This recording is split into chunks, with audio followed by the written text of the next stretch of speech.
ரூபாய் 2000 கொடுத்து புக்கு வாங்கி தந்திருக்கேன்ல, கொஞ்சமாவது படிக்கலாம்ல.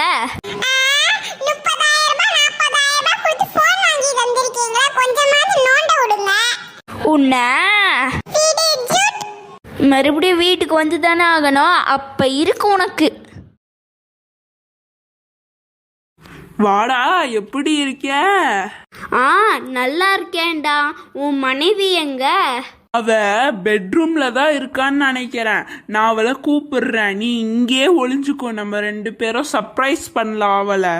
ரஞ்சினி, நான் உயிர் நண்பன் சஞ்சய் இருக்கான்ல, அவன் என்ன 15 நிமிஷத்துல நம்ம வீட்டுக்கு சாப்பிட வரானா.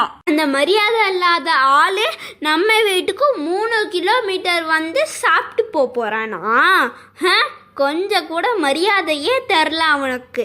என்ன மனுஷர் நண்பா, என்னதான் இருந்தாலும் என் மனைவி இப்படி பேசியிருக்க கூடாது. உனக்கு எவ்வளோ கஷ்டமா இருக்குன்னு எனக்கு இப்ப புரியுது. மரியாதை எப்படி வாங்கணும்னு எனக்கு தெரியும். Wait a நிமிட். ரஞ்சினி, ராமேஷ், நான் வீட்டுக்கு வந்திருக்கேன். எப்படி இருக்கீங்க? உள்ள வாங்க, சாப்பிடலாம்.